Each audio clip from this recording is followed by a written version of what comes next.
Muy bien, queridos amigos, queridos hermanos, hermanas, amigos de YouTube.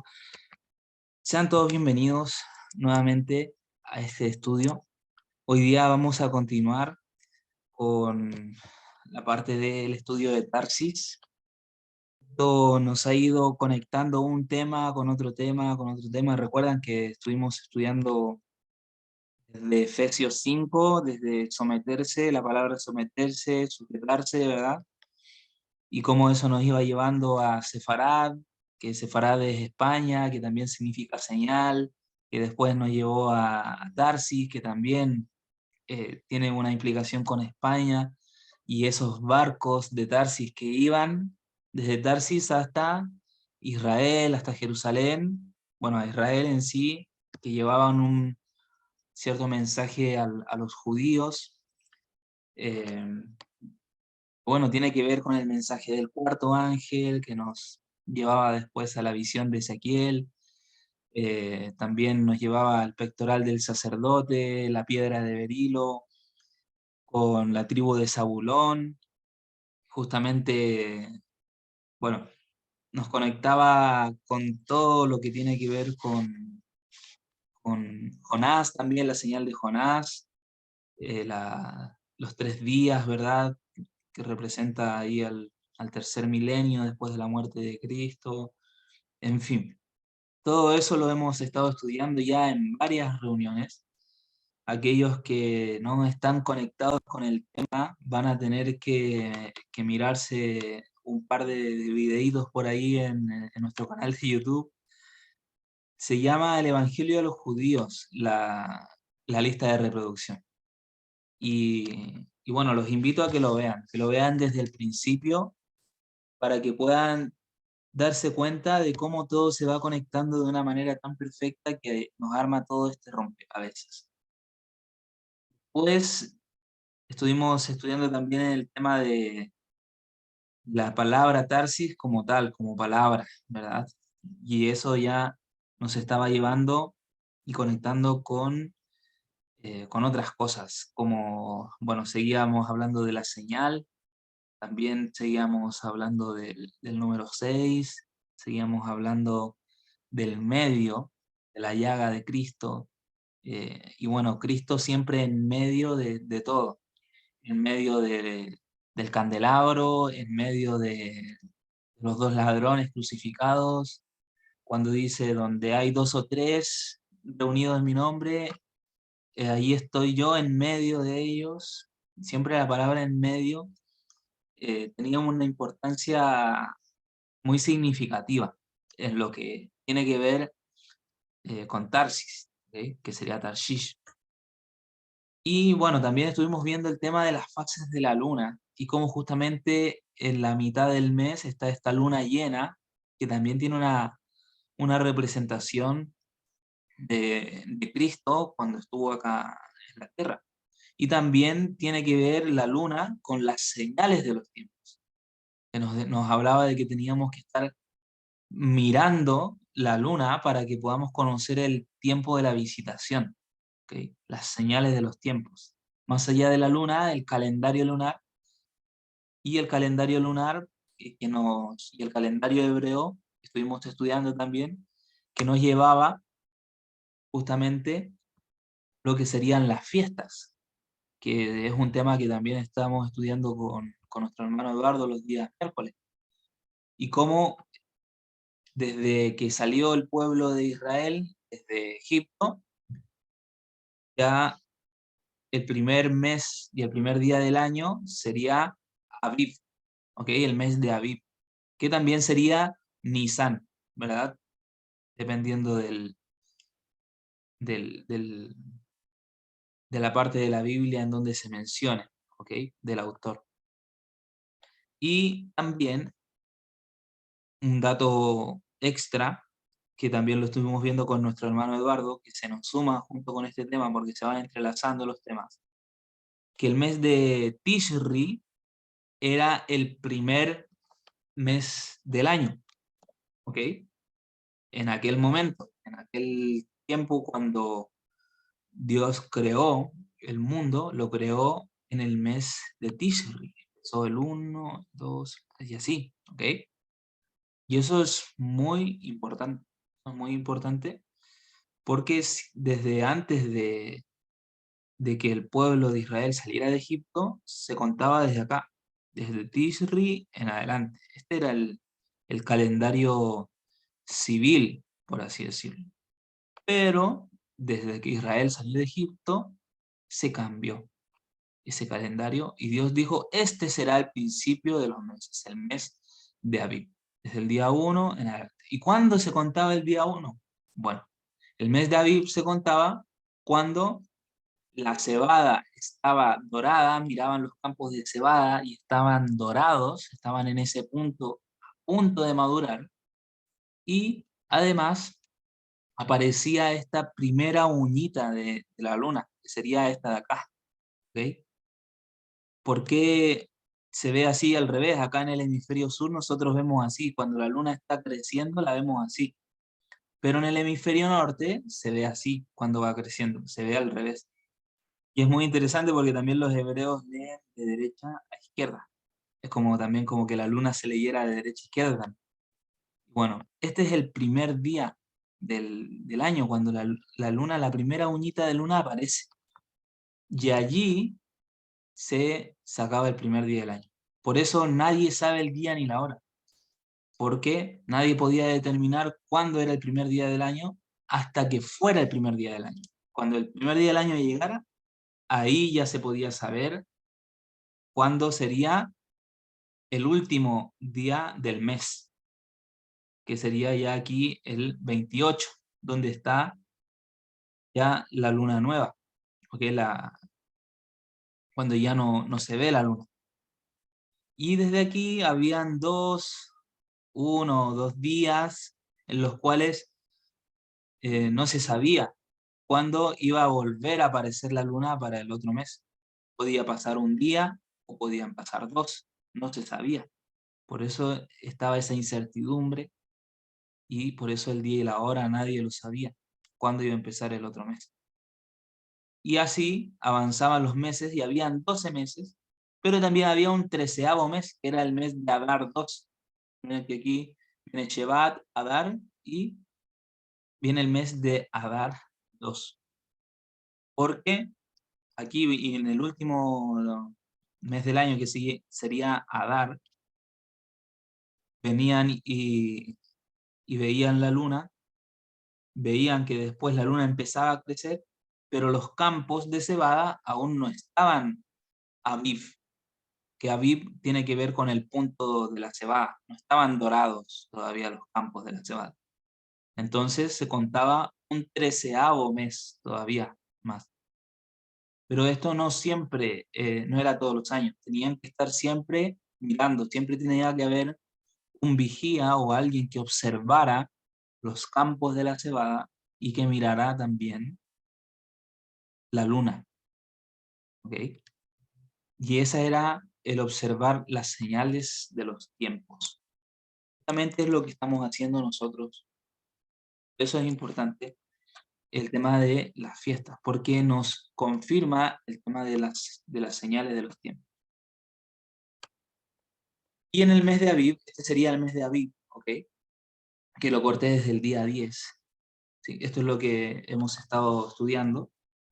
En el día 10 se seleccionaba un cordero y pasaban 1, 2, 3, y en el cuarto día el cordero era asesinado.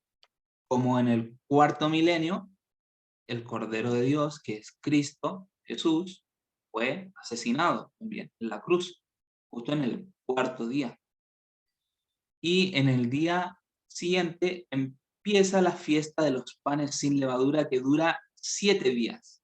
Aquí tenemos 1, 2, 3, 4, ¿verdad? Y a partir del día siguiente, o sea, del 16, se cosechaban los primeros frutos, ¿ok? Que era el primer día después del Shabbat semanal. Y aquí estas eran las primicias de la cosecha de la cebada. Y de todo esto, bueno, lo vamos a repasar un poquito más adelante. Ahora, vamos a analizar unas cuestiones que es muy importante para que no exista ningún tipo de controversia respecto a este tema cuando lo podamos explicar. Éxodo 12, versículo 18 nos dice: en el mes primero comeréis los panes sin levadura. Desde el día 14 del mes por la tarde hasta el 21 del mes por la tarde. Y aquí nosotros tenemos que entender lo siguiente. El día 14 recordamos que se asesinaba el cordero. ¿Y por qué aquí nos dice que se come los panes sin levadura en el 14? Bueno, lo vamos a ir repasando. Levítico 23, ¿qué nos dice? Y a los 15 días de este mes es la fiesta solemne de los panes sin levadura a Jehová. 7 días comeréis panes sin levadura. Y el anterior nos decía 14, y este nos dice 15. ¿Por qué? Entonces 5, ¿qué nos dice? Versículo 10 y 11. Y los hijos de Israel acamparon en Gilgal y celebraron la Pascua a los 14 días del mes. ¿Y la Pascua cuál era? Que se comía el cordero, ¿recuerdan? Que se apartaba el cordero el día 10, se mataba el cordero y se comía el cordero, ¿sí? Con las hierbas amargas. Por la tarde, en los llanos de Jericó, ¿sí? El día 14 por la tarde. Y al otro día de la Pascua comieron del fruto de la tierra y los panes sin levadura, y en el mismo día espigas nuevas tostadas. O sea que aquí vemos que en el 14, como nos muestra aquí el calendario, se comía el cordero, ¿verdad? Y al otro día se comieron los panes sin levadura. Pero acá en Éxodo 12 nos dice que desde el día 14 del mes por la tarde se comían los panes sin levadura. ¿Por qué? Bueno, lo vamos a ver en el siguiente verso. Éxodo 12, versículo 6. ¿Qué nos dice? Nos habla del cordero que se iban a comer en la Pascua, que lo iban a asesinar. El mismo cordero con el que tenían que pintar los dinteles, ¿verdad? Y los postes de las puertas de las casas. Y lo guardaréis hasta el día 14 de este mes, y lo inmolará toda la congregación del pueblo de Israel entre las 2 tardes. Entre las 2 tardes. Ya, tenemos aquí, nuevamente volviendo a nuestro diagrama del día 14, ¿verdad? Tenemos, por un lado, a ver si yo puedo, lo encontré. Acá tenemos la tarde, ¿verdad? Del día 13, ya empieza el día 14. Cuando se pone el sol el día 13, ya empieza el día 14. Y cuando se pone el sol el día 14, ya empieza el día 15. Y tenían entre la tarde, cuando se ponía el sol el 13, hasta cuando se pusiera el sol el 14 y comenzara el 15, para poder comer el cordero. ¿Sí? Podían elegir a qué hora hacerlo. Y cuando se ponía el sol el día 14, en la tarde, ¿verdad? Como dice la Biblia, y fue la tarde y la mañana, el primer día. Así se contaban los días para, para el pueblo judío. En la tarde ya era el día 15, en la tarde del día 14. Por eso aquí en Éxodo 12 nos dice: en el mes primero comeréis los panes sin levadura, desde el día 14 del mes por la tarde, que ya era 15. ¿Me doy a entender? Desde el día 14 del mes en la tarde se escondía el sol y ya empezaba el 15. Por lo tanto ya empezaban a comer, podían empezar a comer los panes sin levadura. ¿Esto cómo nosotros podemos confirmarlo? Bueno, tenemos en Marcos, en el capítulo 14, sabemos que cuando Cristo fue crucificado fue en Pascua. ¿Y qué nos dice? Primeramente, antes de pasar a la parte de la Pascua, la última cena, ¿verdad? La última Pascua que tuvo Jesús con sus discípulos. En el versículo 1 nos habla de que 2 días después era la Pascua y la fiesta de los panes sin levadura. Y buscaban los principales sacerdotes y los escribas cómo prenderle por engaño y matarle. Y decían, no durante la fiesta para que no se haga alboroto del pueblo. O sea, ya los escribas y sacerdotes ya estaban planificando matarle, los fariseos, ¿verdad?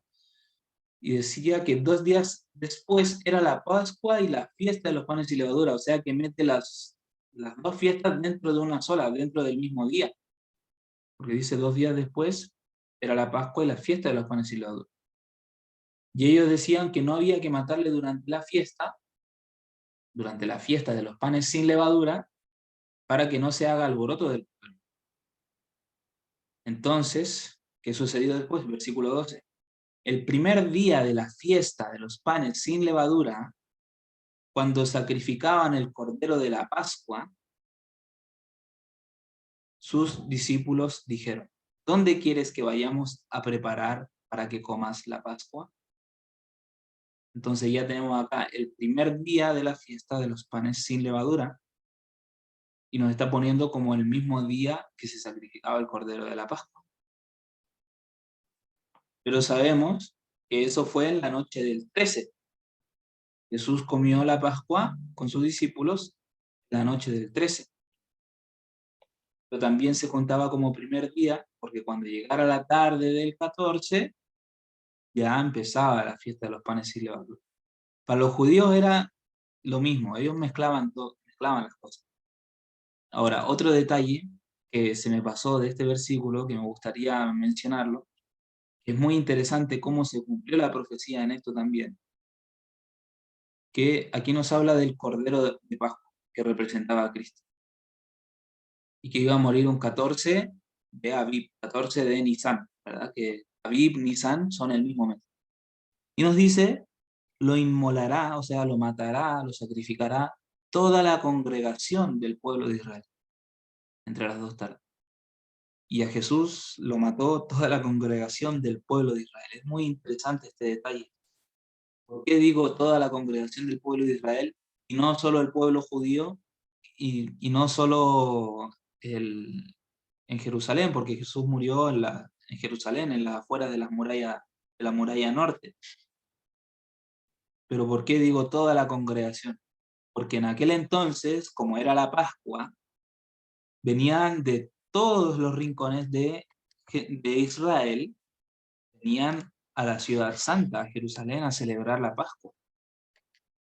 Todas las fiestas, como la fiesta la fiesta de Pascua, que son 3 fiestas principales. Tenemos la fiesta de Pascua, la de Pentecostés, y tenemos la fiesta de las cabañas, ¿sí? Que empieza con la fiesta de las trompetas, bueno, ya lo vamos a ver más adelante, que son 3 fiestas principales que se dividen en 7 fiestas. ¿Okay? Y estas 3 fiestas se celebraban en Jerusalén, no se podían celebrar en otro lugar, sino que todos tenían que ir allí, porque había una promesa de Dios para el pueblo de Israel que Él les dijo, tienen que dejar sus casas e ir hasta Jerusalén. Y yo protegeré sus casas. Imagínense los que estaban por allá por el norte de, de Israel y que tenían que bajar hasta Jerusalén. Dejaban todas sus pertenencias, todos esos pueblos quedaban vacíos, porque iba todo el pueblo iba a congregarse a Jerusalén. Y Dios protegía para que los enemigos, los pueblos aledaños que quisieran acercarse allí, no saquearan ni robaran nada de ellos. Era una promesa de Dios. Pero ellos tenían que asistir a Jerusalén para esas fiestas, porque también tenían un simbolismo y representaban algo mucho más profundo, como vemos que la Pascua representaba la muerte de Cristo. Y estaba todo Israel en ese lugar cuando Cristo murió. Muy interesante ese detalle. Muy bien, seguimos con el tema del 14 y el 15, porque aquí estamos analizando la mensaje que hay en el 14 y el 15. El primer día de la fiesta de los panes sin levadura, vinieron los discípulos a Jesús diciéndole, ¿dónde quieres que preparemos para que comas la Pascua? están diciendo que para que coma la Pascua, pero nos está diciendo que es el primer día de la fiesta de los panes sin levadura. Vemos que ellos también consideraban que cuando comenzaba la Pascua ya comenzaba también la fiesta de los panes sin levadura, a pesar de que era un día después, pero lo consideraban como parte del mismo día. Y en Juan 13, porque aquí nosotros estamos leyendo en Mateo y en Marcos, cómo hablan los judíos, ¿ok? Esto, ellos estaban expresándolo en el dialecto judío, por así decirlo, ¿ok? Como ellos hablaban normalmente y se entendían. Pero aquí Juan habla, ¿me escuchan? ¿Me escuchan bien? ¿Me escuchan? Sí, hermanito. Ah, perfecto.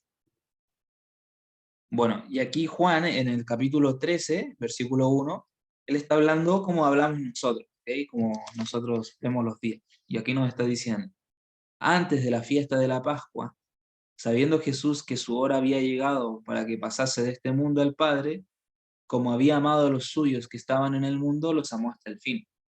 Cuando cenaban, como el diablo ya había puesto en el corazón de Judas Iscariote, hijo de Simón, que le entregase, bueno, sabemos lo que sigue. Pero aquí nos está mencionando, cuando cenaban, era día 13 de noche, o sea, ya era 14, pero él está hablando como nosotros hablamos, nos dice antes de la fiesta de la Pascua, porque todos la celebraban el 14, y eso lo vamos a confirmar enseguida con el siguiente versículo. Y vamos a leer algunos párrafos del deseado de toda la gente. Nos dice así, mientras comía la Pascua con sus discípulos, instituyó en su lugar el rito que había de conmemorar su gran sacrificio. La fiesta nacional de los judíos iba a desaparecer para siempre. El servicio que Cristo establecía había de ser observado por sus discípulos en todos los países y a través de todos los siglos. En el aposento alto de una morada de Jerusalén, Cristo estaba sentado a la mesa con sus discípulos. Se habían reunido para celebrar la Pascua. El Salvador deseaba observar esa fiesta a solas con los 12. Sabía que había llegado su hora. Él mismo era el verdadero Cordero Pascual, y en el día en que se comiera la Pascua iba a ser sacrificado. Estaba por beber la copa de la ira. Pronto iba a recibir el bautismo final de sufrimiento, pero le quedaban todavía algunas horas de tranquilidad y quería emplearlas para beneficio de sus amados discípulos. Y aquí quiero que, bueno, todo esto es mucho más profundo, ¿verdad? Sabemos que aquí Cristo es el Cordero de Dios y que ya iba a quedar ya para siempre abolido ese sacrificio que hacían del Cordero, porque Jesús era el mismo Cordero, Él era el cumplimiento de ese símbolo. Por lo tanto, ya no era necesario que siguieran matando a los pobres corderitos, porque ya, bueno, Jesús iba a ser sacrificado. Y aquí nos dice que en el día en que se comiera la Pascua, Jesús iba a ser sacrificado. Todos comían la Pascua en el mismo día 14. Pero Jesús la comió en el día 14, pero en la tarde del 13. ¿Okay? Cuando es el 13, se pone el sol, ya empieza el 14. Y el versículo bíblico nos decía que el cordero se debía comer entre las 2 tardes, ¿verdad? Entonces, hasta en eso Jesús cumplió el mandamiento. Él no falló en el mandamiento de Dios de comer el cordero en el último momento. Pero luego Él reemplaza esa ceremonia. ¿Sí? Ellos comen el cordero, pero luego Él les presenta la ceremonia de los panes sin levadura y el vino, ¿verdad? Que sería este jugo de uva sin fermentar. Pan que representaría su carne y el vino que representaría su sangre. Y él ya había hablado de este símbolo antes, en una sinagoga, cuando él dijo, porque mi carne es verdadera comida y mi sangre es verdadera bebida, ¿verdad? Justamente, bueno, lo que les estaba explicando, aquí ya con un diagrama, Jesús come la Pascua e instituye la Santa Cena, aquí, al comienzo del 14, porque ya se había puesto el sol del día 13, era de noche, al comienzo del 14. Recordamos aquí, Jesús pasó la noche hablando con sus discípulos, orando con ellos, los lleva al jardín, al monte de los olivos, ¿verdad? Allí en el Getsemaní, y allí es cuando lo toman preso.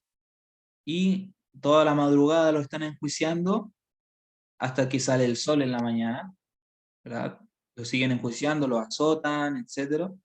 Y lo crucifican aproximadamente a las 9 de la mañana. Y él está 6 horas en la cruz hasta las 3 de la tarde y él muere. ¿Por qué a las 9 y a las 3? Porque esos eran los horarios en los que se sacrificaba el cordero. Se sacrificaba un cordero en la mañana y un cordero en la tarde, siempre.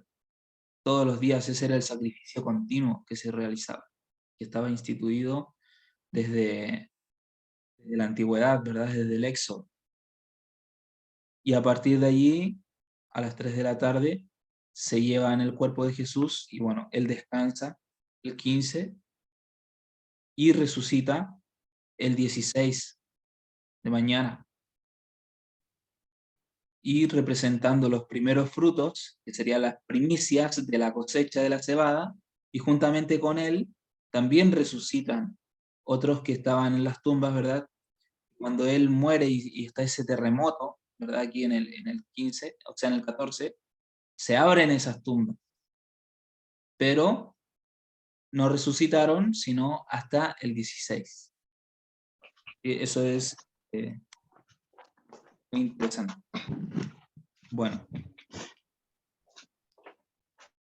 y aquí es donde Jesús instituye la Santa Cena, ya diciéndoles que la Santa Cena ya no es lo mismo que la Cena de Pascua, sino que la Santa Cena iba a recordarles lo que él estaba por hacer, ese cordero asesinado, y que debían hacerlo en memoria de él. Como dijo, en memoria de mí, esto haced. Muy bien, seguimos avanzando.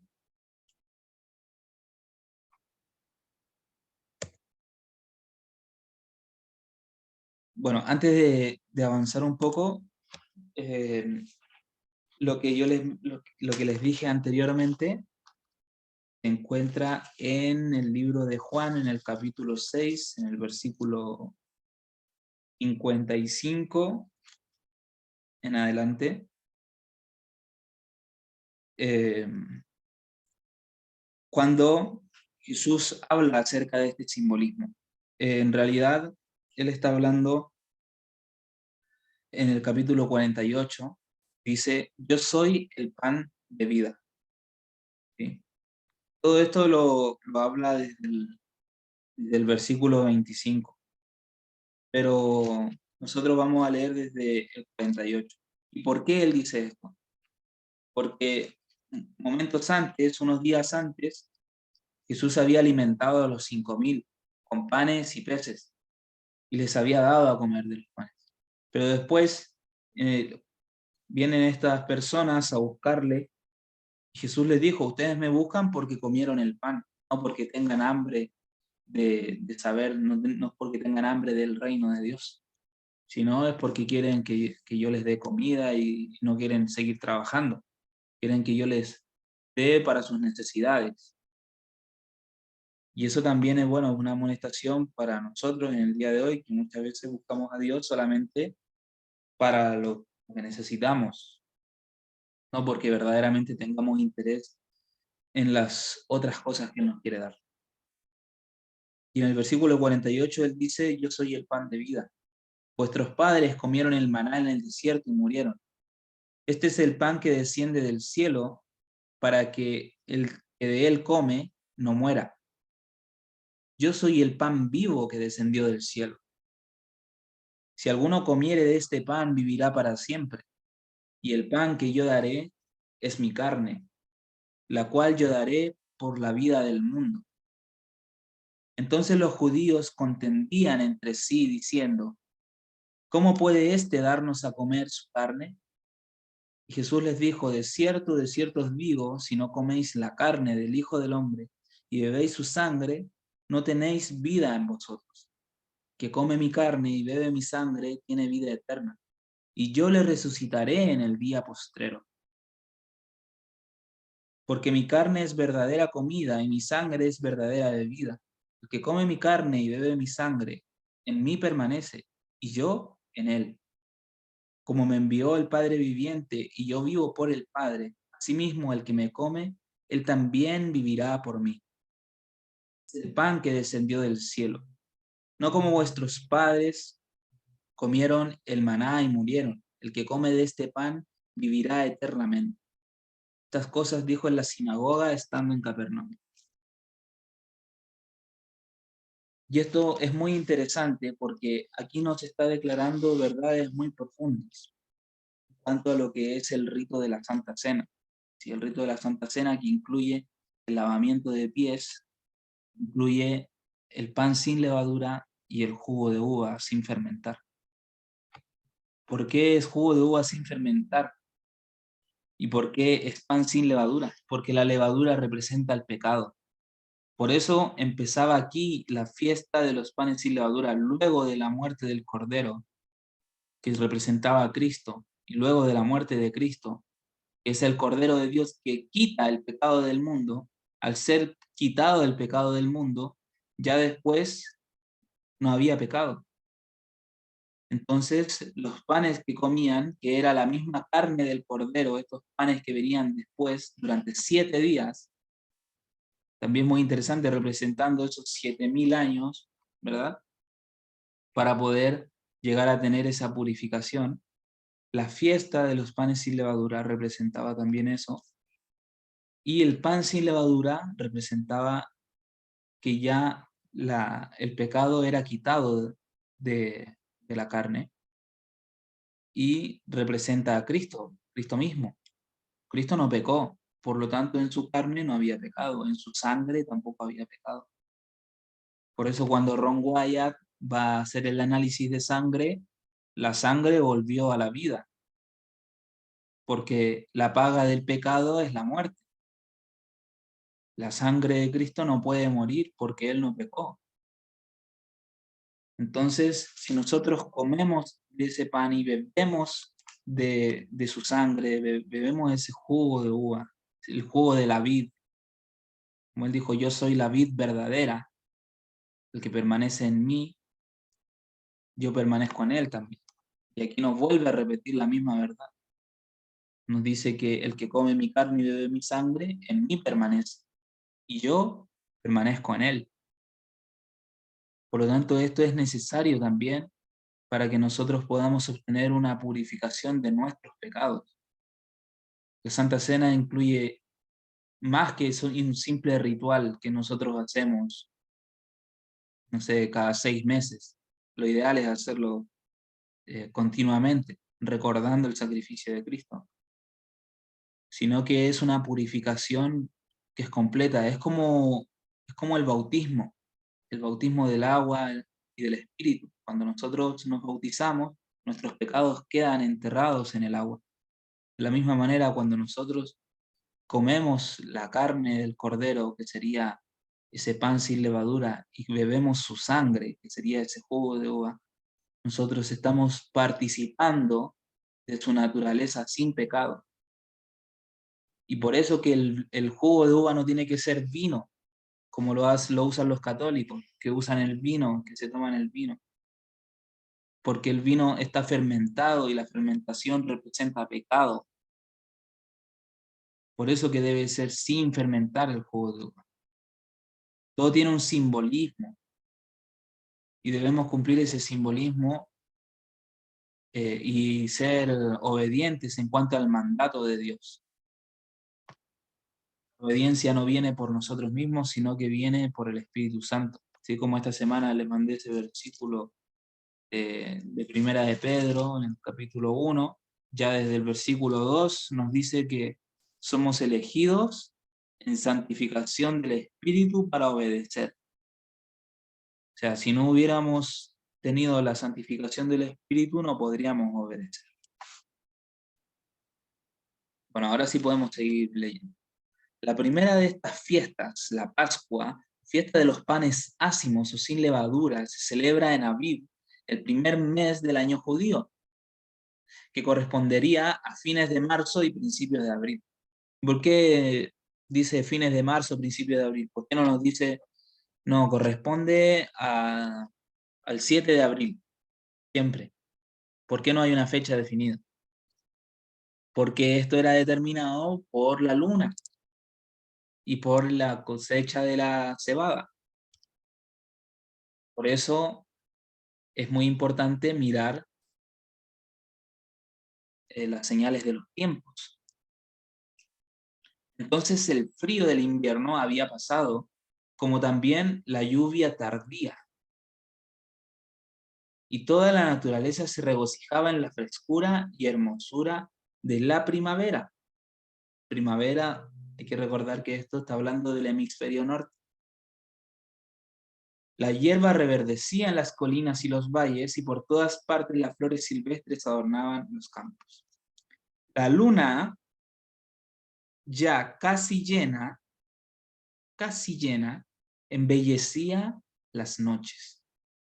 Era la estación tan bien descrita por el santo poeta que cantó.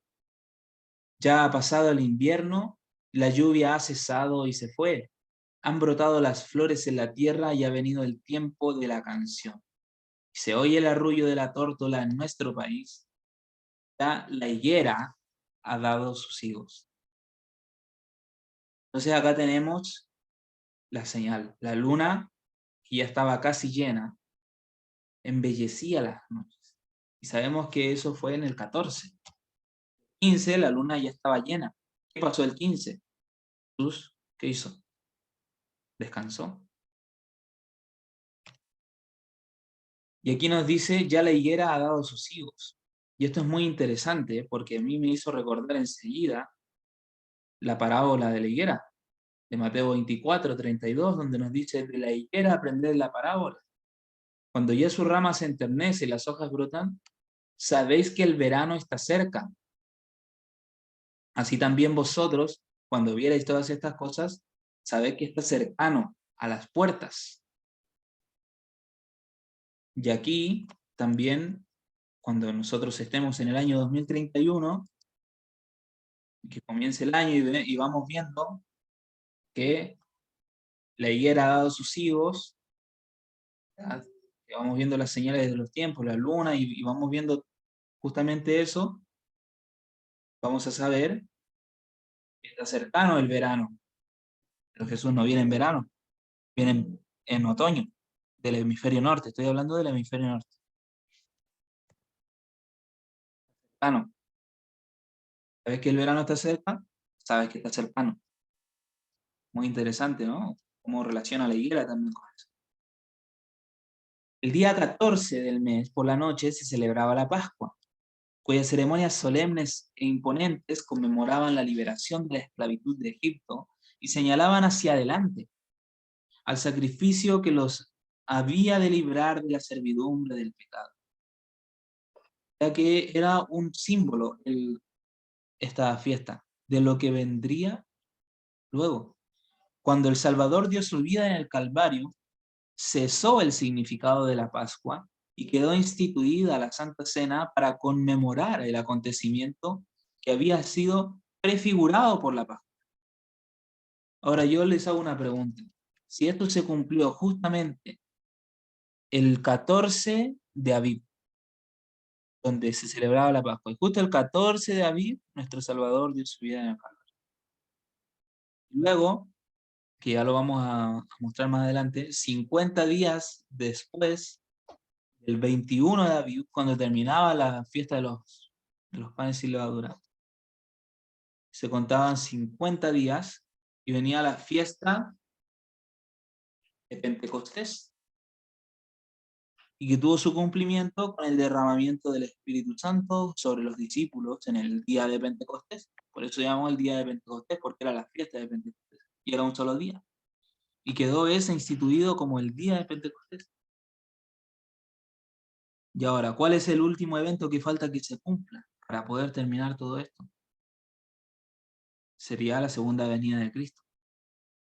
Y si ya la primera venida de Cristo estaba prefigurada por la Pascua, el derramamiento del Espíritu Santo a los discípulos estaba prefigurado por Pentecostés, que también en el futuro se va a volver a cumplir, tiene un doble cumplimiento.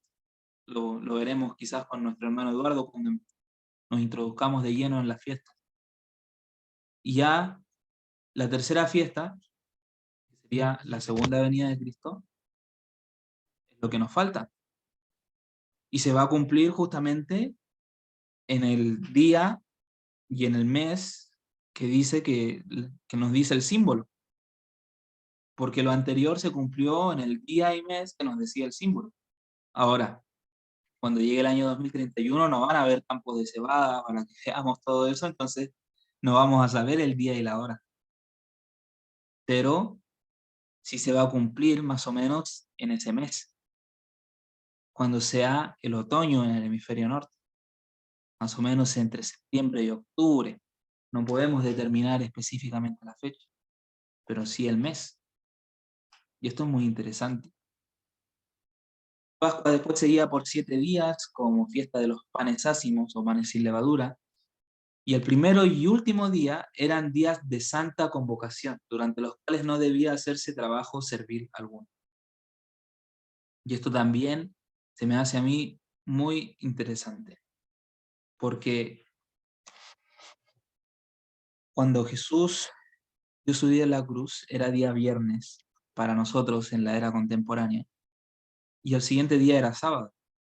Pero casualmente también era el primer día de los panes sin levadura, o sea, era doblemente solemne ese día.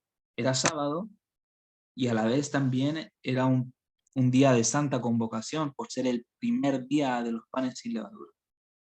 Y justamente en sábado, el séptimo día, que sería, bueno, justamente representa ese séptimo milenio sin pecado, y los panes sin levadura sin pecado también, ¿verdad? Es muy interesante, el paralelismo se cumple de una manera tremenda. Ya luego, el segundo día de la fiesta, se presentaban a Dios las primicias de la cosecha del año. Ya sería eso el domingo, en la resurrección. La cebada era el primer cereal que se cosechaba en Palestina y al principio de la fiesta empezaba a madurar. El sacerdote agitaba una gavilla de este cereal ante el altar de Dios en reconocimiento de que todo era suyo y no se debía recoger la cosecha antes que se cumpliera este rito. Por lo tanto, debía cumplirse esto y se cumplió el simbolismo con la resurrección de Cristo y la resurrección de aquellos que resucitaron también aquel día junto con Cristo, que representaban a las primicias. Ahora, Mateo 24, perdón, Juan 19, aquí ignoren lo que dice arriba Mateo 24, es Juan 19, 31. Nos dice: entonces los judíos, por cuanto era la preparación de la Pascua, a fin de que los cuerpos no quedasen en la cruz en el día de reposo, pues aquel día de reposo era de gran solemnidad, rogaron a Pilato que se les quebrasen las piernas y fuesen quitados de allí. Por lo tanto, los judíos estaban por comer la Pascua. Entonces, para poder acelerar el proceso, y vieron que ya eran las 3 de la tarde y faltaba poco, el sol se ocultaba más o menos 6, 7 de la tarde, entonces le quedaba muy poco tiempo para comer la Pascua. Entonces, bueno, para acelerar todo, le dijeron a Pilato que le quebrase las piernas para que muriese rápido Jesús. Pero en ese momento Jesús ya había muerto. ¿Sí? Y aquí esto es muy importante porque yo he visto por allí que hay personas que enseñan erróneamente algo que no es bíblico, que nos dice que Jesús no murió un viernes, sino que era jueves y que al otro día era viernes y que mezclan todo ahí de una manera muy horrible. Pero la palabra de Dios nos declara que a fin de que los cuerpos no quedasen en la cruz en el día de reposo. ¿Ok? Por lo tanto, era día de reposo luego de la puesta de sol. Y además, aquel día era de gran solemnidad, ¿sí? Porque, como nos decía acá, era de santa convocación, como el primer y último día de los panes sin levadura. Ahora, en el 14, que simboliza la Pascua y la fiesta de los panes sin levadura, que simboliza la pureza, sin pecado, tenemos la salvación gracias al sacrificio de Jesús en la cruz. Debemos observar la luna y conoceremos el tiempo de su visitación, el cual siempre debemos rememorar con el rito de la Santa Cena. Ahora, yo no sé cuánto tiempo llevo, llevo como 30 minutos, más o menos, o no, o más.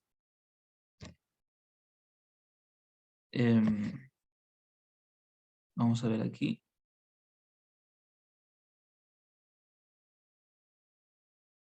Bueno, el mes de Aviv y el mes de Tishri tienen un paralelismo muy singular, porque acá tenemos en el mes de Aviv la fiesta de los panes sin levadura que empieza el día 15.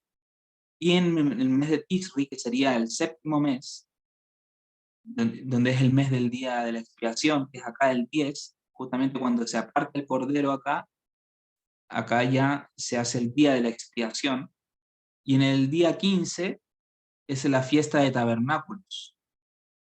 Y ya el día 22 sería el día octavo, sería el último gran día.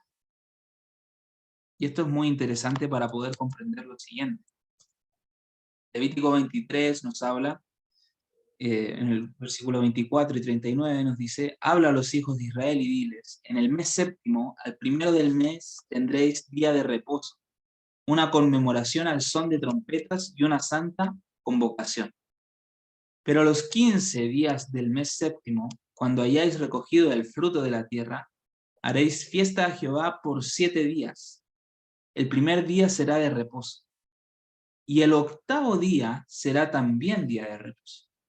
Y aquí es muy interesante porque nos dice que la fiesta dura 7 días, pero después de los 7 días, al octavo día, que sería el 22, ya no es el 21, sino es el 22, bien sería día de reposo.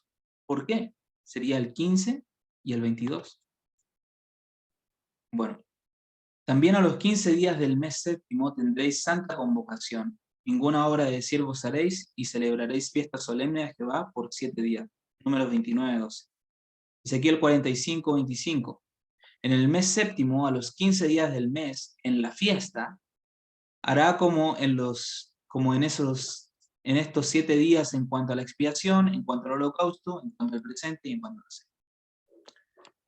Y aquí vamos a leer algo que es muy interesante, que les invito a que después lo puedan seguir repasando. Zacarías 14, versículos 15 al 19. Nos dice lo siguiente. Así también será la plaga de los caballos, de los mulos, de los camellos, de los asnos y de todas las bestias que estuvieren en aquellos campamentos. Y todos los que sobrevivieren de las naciones que vinieron contra Jerusalén, subirán de año en año para adorar al Rey, a Jehová de los ejércitos, y a celebrar la fiesta de los tabernáculos. Nos está hablando de celebrar Sukkot, la fiesta de los tabernáculos, pero en contexto de fin de los tiempos. También nos dice, y acontecerá que los de las familias de la tierra que no subieren a Jerusalén para adorar al Rey Jehová de los ejércitos, no vendrá sobre ellos lluvia. Nos está hablando de esa lluvia tardía, ¿ok? Y si la familia de Egipto no subiere y no viniere sobre ellos, y no viniere, sobre ellos no habrá lluvia, sino vendrá la plaga con que Jehová herirá a las naciones que no subieren a celebrar la fiesta de los tabernáculos.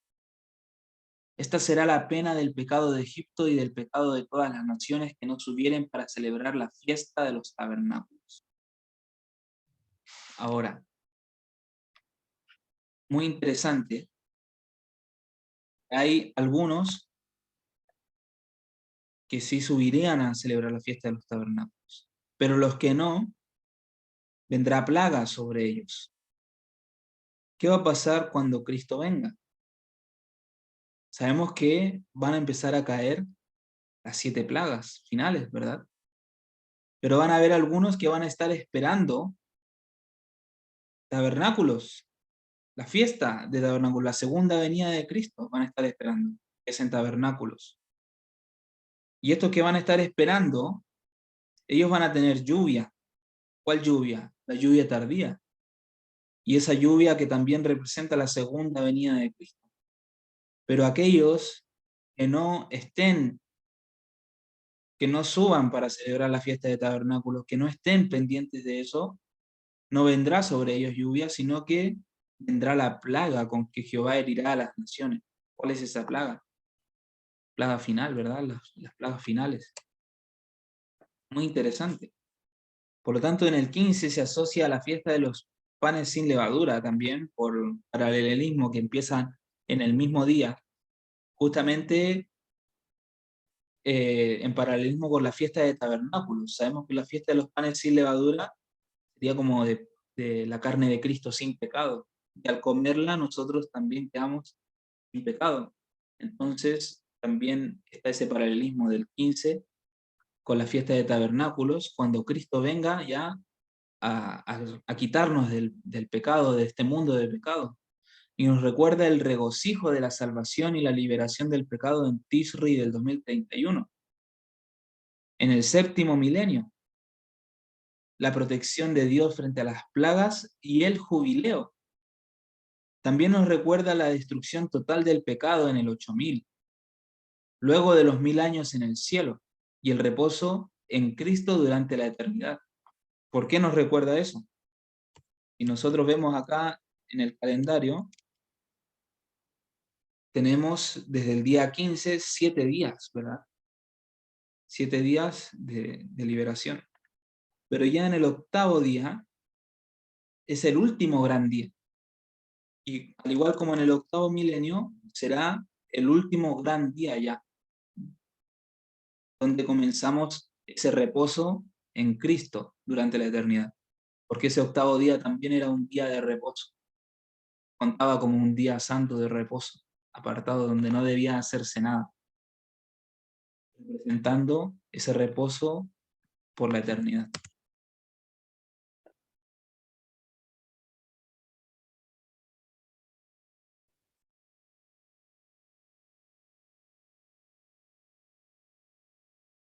Claro, aquí vamos a retroceder un poco para poder aclarar un punto. Cuando nos está hablando de celebrar tabernáculos, ¿verdad? Tiene que ver también con estar esperando a Cristo para tabernáculos del 2031. Sabemos que la lluvia tardía se derrama en el año 2028, cuando ya empieza el fuerte pregón, ¿ok?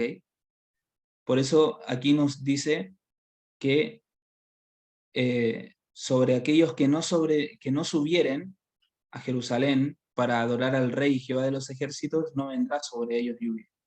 Porque luego de que empiece el fuerte pregón en el año 2028, ahí también se va a seguir predicando al mundo durante 2 años y medio. Y van a haber muchos, porque ahí también van a empezar a caer plagas con mezcla de misericordia y durante esos 2 años y medio. Y van a haber muchos que se van a arrepentir y van a ir a adorar al Rey, ¿sí? A Jehová de los ejércitos. Pero van a haber muchos que no van a querer subir a la altura de Dios, que tiene que ver con esa entrega de corazón, ¿sí? En sentido espiritual.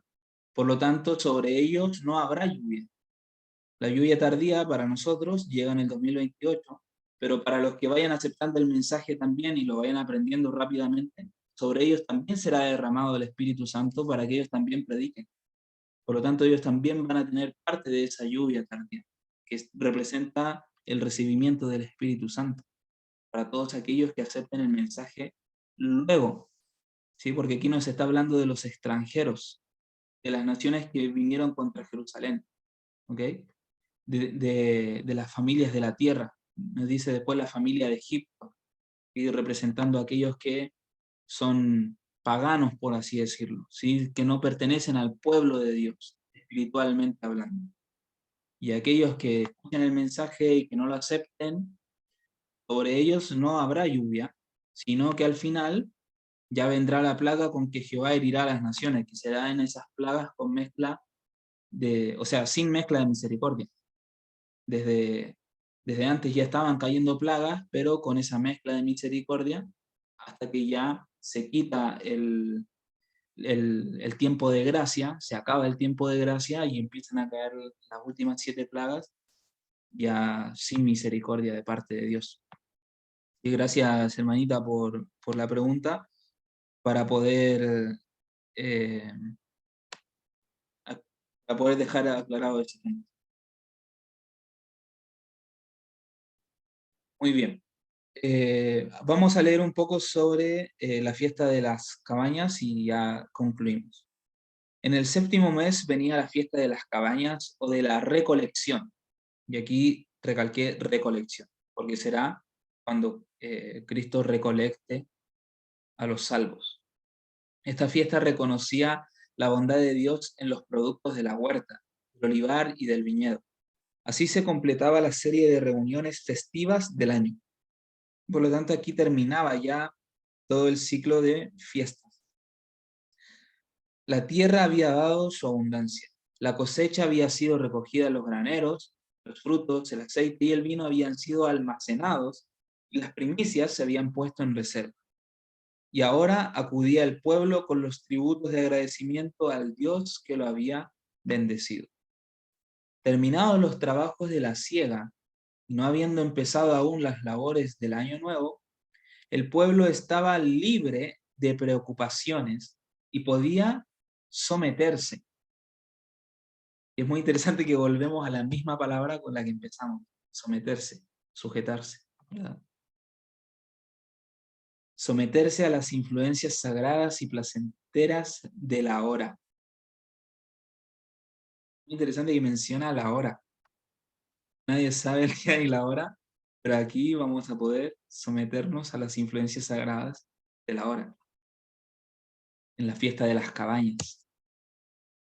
Esta fiesta debía ser ante todo una ocasión de regocijo. Yo pongo entre paréntesis jubileo, ¿sí? Porque ya sería el jubileo final. Se celebraba poco después del gran día de la expiación. El gran día de la expiación se celebraba el 10.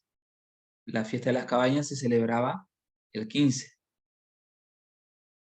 En el día de la expiación, en el cual se había dado la seguridad de que no sería ya recordada la iniquidad del pueblo. Este, ahora reconciliado con Dios, se presentaba ante él para reconocer su bondad, para alabar su misericordia. Ahora, muy interesante que hoy en día, desde 1844, estamos en el gran día de la expiación. Pero este día de la expiación va a terminar justamente un año antes de este día de jubileo. Y es muy interesante que aquí también el día de la expiación se había, bueno, que la fiesta de las cabañas se celebraba poco después de que terminara el gran día de la expiación. Y bueno, también se cumple el símbolo en lo que sucederá aquí en la tierra. El pueblo, ahora reconciliado con Dios, se presentaba ante él para reconocer su bondad y para alabar su misericordia. En estas asambleas anuales, los corazones de jóvenes y ancianos recibían aliento para servir a Dios. Y aquí, bueno, me gustaría recalcar, recibían aliento, porque sabemos que Cristo también va a devolver el aliento de vida a aquellos que estén muertos en aquel día. Al mismo tiempo que el trato amistoso de los habitantes de las diferentes partes de la tierra reforzaba los vínculos que los unían a Dios y unos a otros. También hoy sería bueno que el pueblo de Dios celebrara una fiesta de las cabañas, una alegre conmemoración de las bendiciones que Dios le ha otorgado. Como los hijos de Israel celebraban una liberación que Dios había concedido a sus padres, y también como los había protegido milagrosamente a ellos durante sus peregrinaciones después de la salida de Egipto, y debemos recordar con gratitud los diferentes medios que Él ideó para apartarnos del mundo y de las tinieblas del error, y para llevarnos a la luz preciosa de su gracia y de su verdad. Y esto también es muy interesante y habría que buscar la forma de también, a pesar de que estamos distantes, poder realizarlo, aunque sea eh, de una forma virtual o poder cada uno con su familia poder hacerlo también, o reunirse con los que puedan. Nosotros ahora nos reunimos acá, ¿verdad? Y esta cita es muy importante para nosotros, bueno, los que estamos presentes, que van a ver esto después, también para invitarlos a que puedan seguir participando en vivo de estas reuniones. ¿Por qué? Sufrimos una pérdida si hacemos caso omiso del privilegio de reunirnos, a fortalecernos y alentarnos los unos a los otros en el servicio de Dios. Las verdades de su palabra pierden entonces para nuestra mente su vigor e importancia. Nuestro corazón deja de sentirse iluminado e inspirado por la influencia santificadora y decae nuestra espiritualidad. Por lo tanto, es peligroso y, y perdemos cuando dejamos de reunirnos, cuando dejamos de reunirnos como lo hacemos acá. Cuando hacemos esta confraternización, que nos contamos cómo nos fue la semana y conversamos entre todos. Eso es importante para fortalecernos y alentarnos entre nosotros. Por eso hay muchas personas que por ahí se conectan una vez a las 500, ¿verdad? Con nosotros. Nos cuentan que, no sé, están tristes, están mal, están caídos. Es porque no se reúnen. Y ya esas verdades pierden vigor, pierden importancia, decae la espiritualidad, ya no hay una influencia santificadora en sus vidas. En nuestro trato mutuo como cristianos perdemos mucho por la falta de amor de unos hacia otros. Que se encierra en sí mismo no desempeña bien la misión que Dios le ha encargado. Somos todos hijos de un solo Padre y dependemos unos de otros para ser felices. Somos objeto de los requerimientos de Dios y la humanidad. Al cultivar correctamente los elementos sociales de nuestra naturaleza, simpatizamos con nuestros hermanos y los esfuerzos que hacemos por beneficiar a nuestros semejantes nos proporcionan felicidad. Y esto también está en el libro Mente, Carácter y Personalidad, como consejos para personas que están con problemas de depresión. Y Elena de White dice que debemos ayudar a otros. Por eso Jesús dijo, es mejor dar, es más bienaventurado el dar que recibir. Cuando nosotros damos, cuando nosotros compartimos, cuando nosotros hacemos esfuerzos por beneficiar a los demás, aunque sea escucharlos y darles una palabra de aliento o lo que sea, eso a nosotros nos llena el corazón. Imagínense que hasta suena egoísta. Es como que para sentirme feliz tengo que escuchar a otros, darle a otros, entonces lo voy a hacer para ser. Imagínense, podría sonar como de una manera egoísta, porque todo es para nuestro beneficio. Incluso lo que hacemos por los demás es para nuestro beneficio. O sea, si estas leyes que Dios ha puesto en la naturaleza, porque esta es una ley que Dios ha puesto en la naturaleza, en el universo, Él creó el universo y Él creó estas leyes de que cuando nosotros nos esforzamos por ayudar, por beneficiar a los demás, eso nos da felicidad. Es una ley. Siempre, sí o sí, esto va a suceder. pero es necesario que nos reunamos, que nos congreguemos, que aunque no estemos físicamente cerca, que podamos eh, juntarnos y participar de las reuniones y de todo lo que se imparte aquí. Bueno, ya para terminar, y nos confirma lo que he venido diciendo acerca de la fiesta de las cabañas. La fiesta de las cabañas no era solo una conmemoración, como nos decía que era la conmemoración de después de que los sacó de Egipto y todo eso, sino también un tipo o figura. No solamente señalaba algo pasado, la permanencia en el desierto, etcétera, sino que además, como la fiesta de la mies, ¿sí? La fiesta de la cebada, celebraba la recolección de los frutos de la tierra, apuntaba hacia algo futuro. Ah, no, la fiesta de la mies era de las cosechas, ¿verdad? Cuando se cosechaban los frutos de la vid, de todo lo que se mencionó anteriormente. Esta celebraba la recolección de los frutos de la tierra y apuntaba hacia algo futuro. ¿Hacia qué futuro?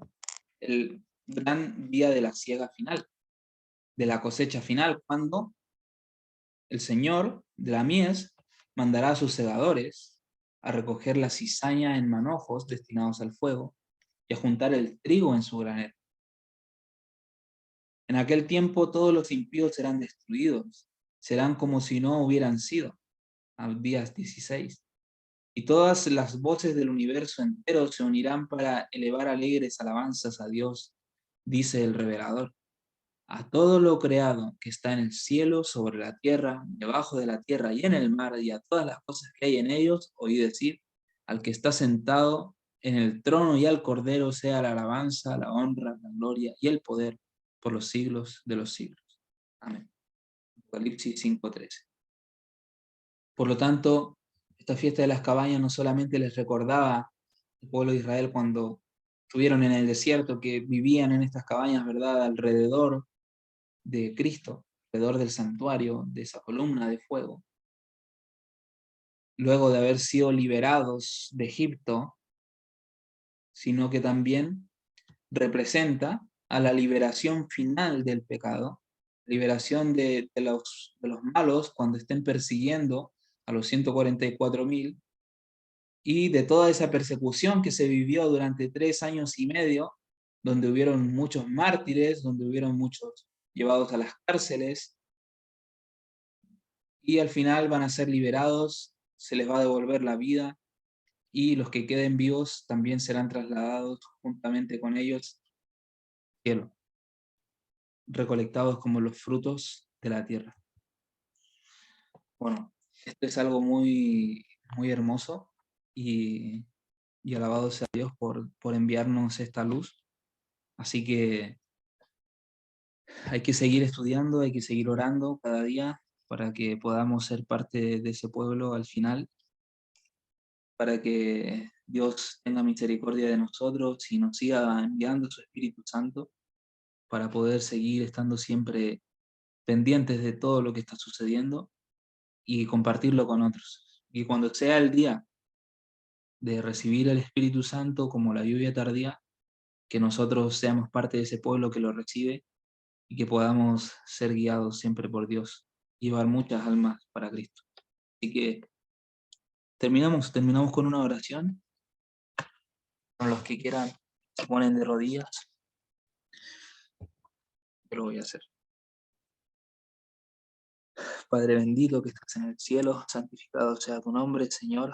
Agradecemos, Padre, porque tú estás pendiente de nosotros, que nos has dado a tu Hijo Jesús en aquella Pascua, Señor, del año 31, para que muriese por nosotros, para que entregase su vida, Señor, el justo por los injustos.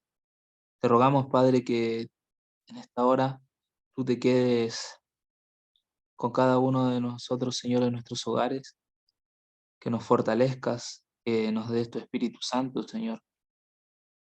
Y te rogamos también para que tú nos mantengas firmes y nos ayudes, Señor, a llegar hasta ese día, esa fiesta de tabernáculos en el 2031, cuando vengas por segunda vez en las nubes de los cielos. en aquel día 15, Señor, como, como esa luna llena, Señor, tan hermosa, que también nosotros podamos ver la plenitud de tu hermosura, Señor, viniendo y llevándonos contigo. Gracias, Padre, te damos por todo lo que nos das cada día.